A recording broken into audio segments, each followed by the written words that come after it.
اتخذوا دینہم لہوا ولعبا وغرتہم الحیاۃ الدنیا فالیوم ننساہم کما نسوا لقاء یومہم ھذا وما. اب آپ نے یہاں دیکھا کہ لام الف کی علامت ہے، لیکن میں نے یہاں وقف نہیں کیا، جبکہ یہاں بنا وقف کی علامت کے وقف کیا. تو دیکھیے جب عبارت کے درمیان لام الف ہو، عبارت کے درمیان کیا ہوتا ہے؟ جب لام الف اکیلا ہو. اگر یہ لام الف ہمارا ایسے جیسے گول پر ہے لام الف، یہ ہوتا تو ہم یہاں ٹھہر سکتے تھے، لیکن اگر لام الف اکیلا ہے تو وہ عبارت کے درمیان لام الف کہلاتا ہے. جیسے یہاں پر ہے اصحاب النار، پر ہم یہاں نہیں رکنا ہے. اصحاب النار قالوا ربنا، آپ کہیں بھی وقف کر کے سانس توڑ سکتے ہیں وقف دے کر، لیکن آپ کو اس لام الف پر نہیں رکنا. اگر یہ اکیلا ہے تو یہ عبارت کے درمیان لام الف کہلاتا ہے، اور عبارت کے درمیان لام الف ہو تو ٹھہرنا جائز نہیں. جب ہم اپنے وقف کرنے کے قاعدے پڑھتے ہیں، سیکھتے ہیں، تو یہ بات ہمیں خاص کر بتائی جاتی ہے کہ اگر یہ لام الف اکیلا ہے تو اس پر ٹھہرنا جائز نہیں. اسی لیے میں نے اس وما پر جزم دے کر سانس توڑا. کیونکہ حروف مدہ الف والا اگر ہے، میم الف زبر ما یہ ہے، تو پھر ہم اس کو پورا میم الف زبر ما ہی پڑھتے ہیں، اسی کو جزم دے کر سانس توڑنا کہیں گے. سانس کیوں توڑا؟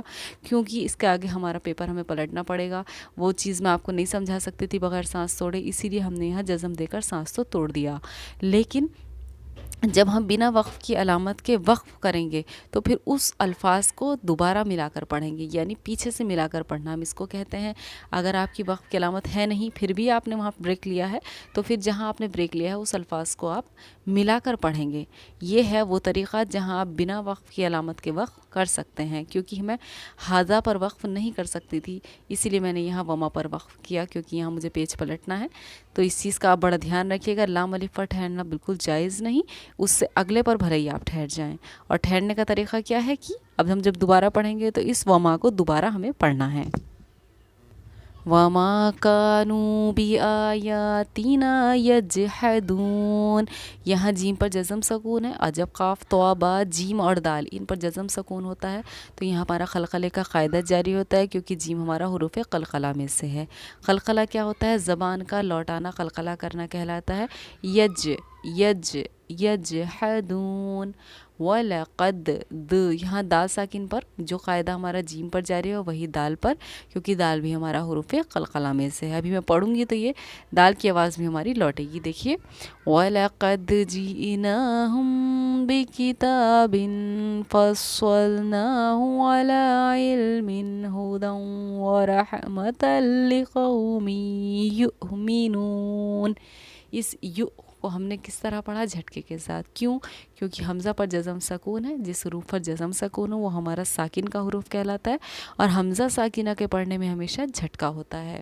اس لیے میں نے اس کو پڑھا یؤمنون. هل ينظرون إلا تأویلہ.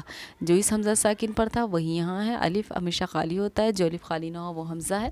یہ الف خالی ہے نہیں، یہ حمزہ ہے. جزم سکون ہے تو یہ حمزہ ساکنہ بنا، تو اس لیے ہم نے اس کو پڑھا حمزہ ساکنہ کے، کیونکہ پڑھنے میں جھٹکا ہوتا ہے، اسی لیے ہم نے اس کو پڑھا تأویلہ.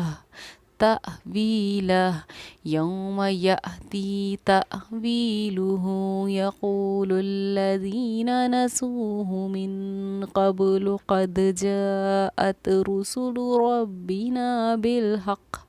اس قاف پر، اس دا ساکن پر قلقلے کا قاعدہ جاری ہو رہا ہے، آواز ہماری لوٹے گی.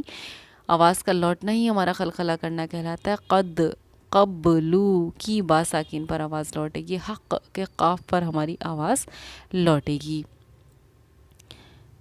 فَهَلْ لَنَا مِن شُفَعَاءَ فَيَشْفَعُوا لَنَا أَوْ نُرَدُّ فَنَعْمَلَ غَيْرَ الَّذِي كُنَّا نَعْمَلُ قَدْ خَسِرُوا أَنفُسَهُمْ وَضَلَّ عَنْهُمْ مَا كَانُوا يَفْتَرُونَ. یہاں نون ساکن کے بعد حروف اخفا میں سے کیونکہ فا رہا ہے، اس لیے ہم نے اس نون ساکن پر کیا کیا؟